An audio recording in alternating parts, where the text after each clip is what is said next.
তা আপনি যেটা দিয়ে শুরু করেছেন ও বিষয়ে কথা বললে তো আর আজকে আমার যেতে হবে না। যতগুলো পুলিশ রিফর্ম কমিশন হয়েছে ইতিহাসে সবগুলোর রিপোর্ট কম্পাইল করলে একটা লাইব্রেরি হবে, এটা সত্য। তবে পুলিশও যে কখনো পিআরবি মানে নাই, পুলিশ রেগুলেশন অফ বেঙ্গল নামে নিশ্চয়ই যেটা ছিল, আমি একসময় অ্যাডমিনিস্ট্রেশনে চাকরি করতাম বলে কিছু কিছু জানি আর কি, ওইটা নিয়ে পুলিশও কখনো কমফোর্ট ফিল করে নাই। কারণ সবসময় অ্যাডমিনিস্ট্রেশনের একটা সুপেরিয়রিটি থাকতো। আমি আমার চাকরি জীবনে দেখেছি যে এসপি সাহেবকে সকালবেলা উঠে ডিসি সাহেবের বাসায় যে অফিস থাকতো ওখানে যেতে, এবং এসপি সাহেবের যে কোনো ডিটেনশনের বিষয় বা স্পেশাল ব্রাঞ্চের যে কোনো বিষয় এগুলো ক্লিয়ারেন্স, এবং ক্যাজুয়াল লিভ যেগুলো থাকতো আর কি, ক্যাজুয়াল লিভের বাংলাটা যেটা 15 দিন আমরা সিএল হিসেবে জানি আর কি, এটার জন্য ডেপুটি কমিশনারের কাছে যেতে হতো। তো গ্রাজুয়ালি ওখান থেকে স্বাধীন হতে হতে হতে হতে এখন পুলিশ আর ডিসি বরাবর হয়ে গেছে বর্তমান জামানায়। তো বরাবরেরও একটা নতিজা দেখতেছি, কেউ কাউকে মানে না। কারণ লাঠি তো পুলিশের হাতে, আবার হুকুম হচ্ছে ম্যাজিস্ট্রেটের হাতে। এই ব্যালেন্সটা এখনো আছে বলে বোধহয় জাতিটা এখনো টিকে আছে। ব্রিটিশরা, আমি পুলিশের বিরুদ্ধে বলছি কিন্তু খেয়াল করে, কারণ আমাদেরকেও সামনে পুলিশের মার খেতে হবে জানি, তারপরেও বলছি। তো ব্রিটিশরা যে আইনটা করার সময় এই চেক অ্যান্ড ব্যালেন্সটা করেছে, সেটা একটা প্রিন্সিপালের উপরে ভিত্তি করে করেছে যে হুকুম এবং গুলি দুইটা একই হাতে থাকা কখনো আইন হয় না, মানে সুবিধাজনক নিরাপদ হবে না এইটা। এখন পুলিশ রিফরমেশন কমিশন বলেন যাই বলেন, এগুলো সবকিছু পুলিশের সুবিধা বৃদ্ধির জন্য যেন আজ পর্যন্ত করা হয়েছে।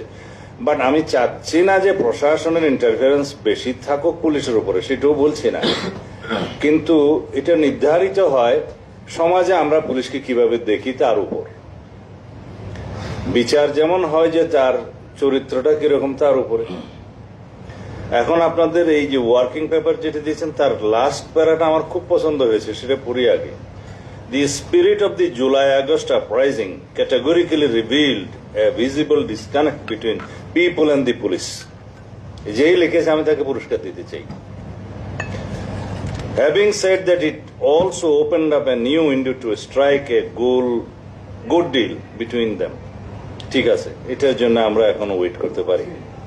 এটা কেন হলো? এটার জন্য কি শুধু এক্সিকিউটিভ তার ক্ষমতার লিপসার জন্য তাকে ব্যবহার করছে সেজন্য দায়ী? পুলিশ কি দায়ী না? একতরফা কি কোনোদিন কোনো পাপ হতে পারে? হতে পারে না। এই পুলিশকে বিনষ্ট করেছি আমরা যারাই পলিটিক্যাল গভর্নমেন্টে এসেছি ইতিহাসে, বাংলাদেশের স্বাধীনতার পরের থেকে। আমি তার আগের কথাগুলো বলবো না। সবাই আমরা পুলিশকে ব্যবহার করেছি রাজনৈতিক পলিটিক্যাল ওয়েপন হিসাবে, ক্ষমতা দীর্ঘায়িত করার জন্য, শক্তিশালী করার জন্য, বা পুনরায় ক্ষমতায় আসার জন্য করেছি। এতে কোনো অসত্য কিছু নেই, কম বেশি। তো কিন্তু পুলিশ ব্যবহৃত হয়েছে, এটাও সত্য। যারা, আমি 2-1 অনেস্ট পুলিশ অফিসার পেয়েছিলাম আমার জীবনে, তাদের জীবনটা খুব করুণ হয়ে গিয়েছিল। কারণ তারা পুলিশ ডিপার্টমেন্টটা অপাঙ্ক্তেয় হয়ে গেছিল, কোথাও টিকতে পারতো না। তা আপনি যদি রিক্রুটমেন্ট থেকে শুরু করে প্রমোশন পর্যন্ত সর্বত্র করাপশনের আশ্রয় নেবেন, সেই পুলিশকে দিয়ে আপনি কি আশা করতে পারেন? সেটাই হয়েছে জুলাই আগস্ট গণ অভ্যুত্থানে প্রকাশিত হয়েছে। এখন আসেন, আপনি তো বললেন পুলিশ রিফর্ম রিপোর্টগুলো নিয়ে কথা বলতে। এইবারও একটা রিফর্ম কমিশন গঠিত হয়েছে যেগুলো নিয়ে আমরা কথা বলেছি। 6টা মেজর কমিশনের মধ্যে পুলিশ রিফরমেশন কমিশন একটা ছিল, কিন্তু আমরা 5টা রিফরমেশন রিপোর্টের উপরে, কমিশন রিপোর্টের উপরে আলোচনা করেছি। 6 নম্বরটা হচ্ছে পুলিশ, এটা নিয়ে আলোচনা হয়নি। এবং এটার বইটা দেখলাম আমি খুব পরে পেয়েছি, বইটা কষ্ট করে জোগাড় করতে হয়েছে। স্প্রেডশিট যেগুলো দিয়েছিল ওখানে পুলিশ রিফরমেশনের অন্তর্ভুক্তি ছিল না। যখন আমরা ঐক্যমত্য কমিশনে আলোচনা করলাম পুলিশ রিফর্ম রিপোর্টের উপরে, বললো যে একটা স্বাধীন পুলিশ কমিশন গঠন করা হোক, আপনারা কি বলেন?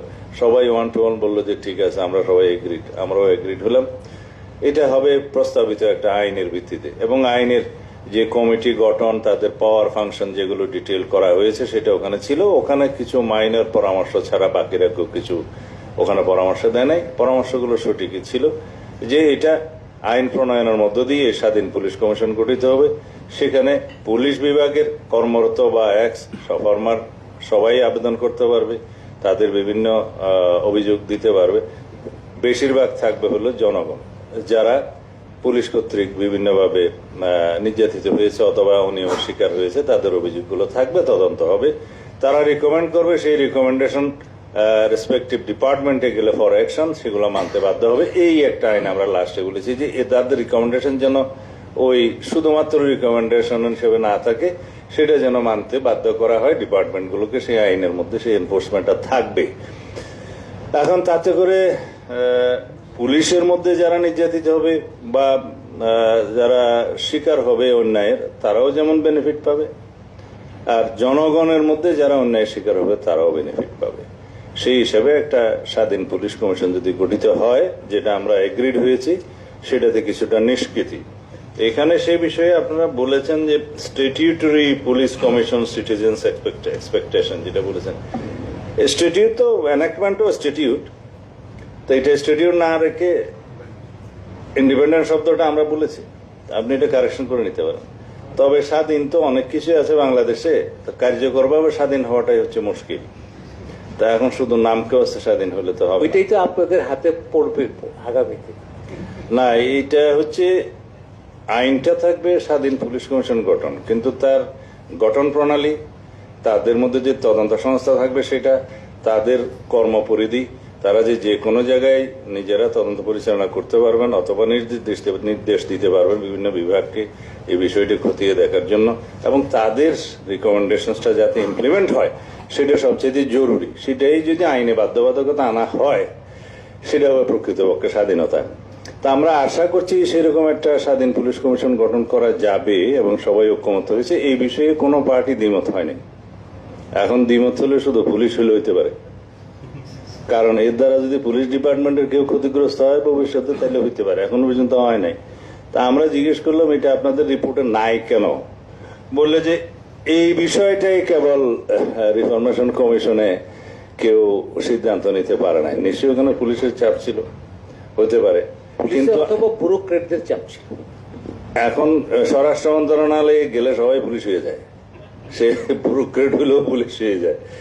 আমি আমার সিভিল সার্ভিস লাইফে এবং আমার পলিটিক্যাল লাইফে যেটুকু আমি দেখেছি, প্রত্যেকটা গভর্নমেন্ট পুলিশকে খুশি করতে চায়।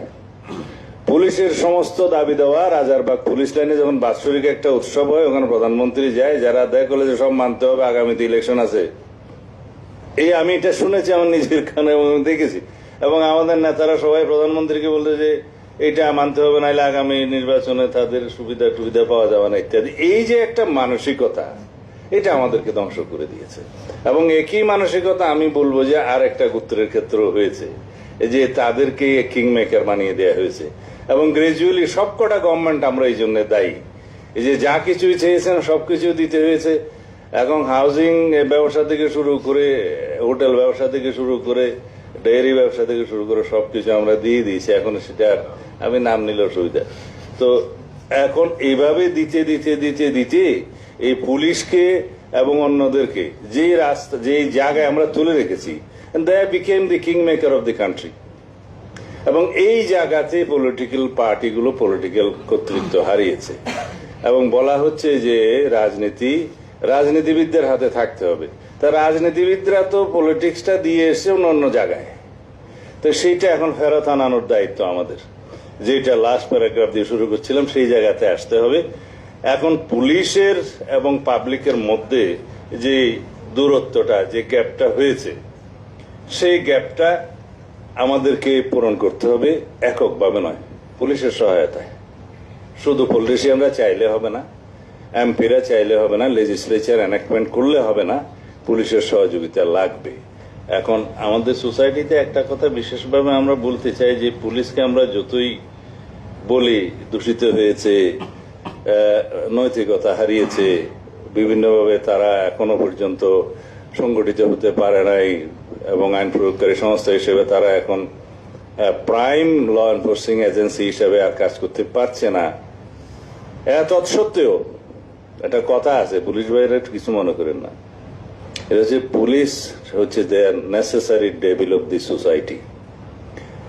শয়তান তো বটেই, কিন্তু এই শয়তান ছাড়া চলবে না, দেশ চলবে না, সোসাইটি চলবে না, আরো বেশি নৈরাজ্যকর পরিস্থিতি সৃষ্টি হবে। সুতরাং এই পুলিশকে আমাদেরকে রিফাইন করতে হবে, এটাকে রিফর্ম করতে হবে, জনবান্ধব করতে হবে এবং জনগণের বন্ধু হিসাবে যাতে গ্রাজুয়ালি প্রতিভাত হতে পারে সেই রকম মন মানসিকতা আমাদেরকে গড়ে তুলতে হবে। Politician, both administration and police, এইখানে যদি আমরা পরস্পর সহযোগিতা করে কাজ না করি, এই প্রায় নুয়ে পড়ায় পুলিশ ব্যবস্থাকে আমরা আর জাগ্রত করতে পারবো না। পুলিশের দূষণ সবচাইতে বেশি জনসমক্ষে আলোচিত হয়, কারণ end of the day it is the police যার কাছে সবাইকে যেতে হয়, ঘুরে ফিরে এক্সিকিউশন লেভেলটা হচ্ছে পুলিশ। তো সুতরাং পুলিশের সাথে জনগণের যেহেতু সরাসরি সম্পর্ক, সুতরাং এখানে দূষিত হওয়ার সম্ভাবনা বেশি থাকে। সেই জন্য আমাদের মানসিকতার পরিবর্তন সবচেয়ে বেশি জরুরি। এই মানসিকতা যেমন পুলিশের পক্ষ থেকেও আমাদের মোটিভেশনাল ওয়ার্কের মধ্যে দিয়ে পুলিশ ফোর্সটাকে মোরালি জাগ্রত করতে হবে, তেমনি আমাদের এনাক্টমেন্টও আনতে হবে এবং আমাদের জনগণকেও সেই মানসিকতাটা ধারণ করতে হবে। এখন এই যে 5ই আগস্টের পরে 2024-এর যত মামলা হয়েছে এবং এরপরে যত মব ক্রাইসিস হয়েছে, এই দুইটা জিনিস এই সরকারের সবচেয়ে বেশি ড্যামেজ করেছে, জনগণের ড্যামেজ করেছে। তার মধ্যে একটা মামলায় 2000-5000 জন মামলা দিয়ে দিয়েছে, যার সাথে মামলার কোনো সম্পর্ক নাই, কিন্তু এই মামলাটা রেকর্ড করে কে? পুলিশ। আগে আমরা মামলা নিতে পারে না, আমি যেমন আমাকে গুম করা হলো, আমার ওয়াইফ জিডিও করতে পারে নাই, পুলিশ বলেছে যে আমার পক্ষে নেওয়া সম্ভব না। তো এই এখতিয়ারটা যেহেতু আইনে পুলিশের কাছে দেয়া আছে, সেটার মিসইউজ করার সুযোগও তাদের কাছে আছে। এফআইআর না নিলে আপনি যেতে পারেন থানায়, কোর্টে আপনি মামলা করে সেটাতে ইনকোয়ারির জন্য আবার ওই থানাতেই তো পাঠাবে। তো যেই থানায় বললো যে আমি এখানে মামলা নেবো না, সে কি ইনকোয়ারি করবে? স্বাধীনতা আছে। এফআইআর বইতে কিছু পাতা ওরা ব্ল্যাঙ্ক রাখে যাতে ভূতাপেক্ষ অনুমোদন সহ আগের মামলা রেকর্ড করে নিতে পারে আর কি। এগুলো ইন্সপেকশন করবে কি? ইন্সপেকশন যারা করবে, কথা বললেন যে জুডিশিয়ারির, আমরা এই ইন্সপেকশনের দায়িত্ব পুলিশ কমিশনকেও দিতে চাই এখানে, যাতে যে কোনো সময় বিনা নোটিসে থানায় অথবা যে কোনো জায়গায় তারা ইনকোয়ারি করতে পারে একদম বিনা নোটিসে এবং মেজার্স নিতে পারে। এগুলো করলে অন্তত চেক অ্যান্ড ব্যালেন্স হবে। জুডিশিয়ারিকে আইজি সাহেব বললেন যে জুডিশিয়ারিকে একটা ওভারসাইট দেয়া যায় কিনা। তো জুডিশিয়ারির ওভারসাইট তো এখনো জুডিশিয়াল ক্যাপাসিটিতে আছে, কিন্তু তাতে কি কার্যকর কিছু হয়? আমার জুডিশিয়াল, আমি জুডিশিয়াল কাজ করেছিলাম ম্যাজিস্ট্রেট হিসেবে, সেই জন্য আমার অভিজ্ঞতা বলছি, কিন্তু সেটা কখনো কার্যকর কিছু হয় নাই। এন্ড অব দি ডে পুলিশকে সবাই ডরায়, এটা হচ্ছে কথা। আমার কর্মজীবন আমি দেখেছি যে অনেক ওসিরা টিএনওর বাসায় ডাকাতি করাইতো পরিকল্পিতভাবে, সম্পর্ক ভালো না, এটা আমার জীবন আমি দেখেছি। তো এই মানসিকতাকে পরিবর্তন করতে হবে, কারণ আমরা যদি নিজেরা রিফাইন্ড না হই, মানসিক সংস্কার যদি আমাদের না হয়, আইন দিয়ে কখনো এই সংস্কার হবে না। খুব বেশি করে দরকার হলো যে আমাদের এই একটা সুযোগ আসছে এই জুলাই গণ অভ্যুত্থানের পরবর্তীতে, আমরা যেন একটা মোটিভেশনাল ওয়ার্কের মধ্যে দিয়ে পুলিশের মডেলটাকে চেঞ্জ করি।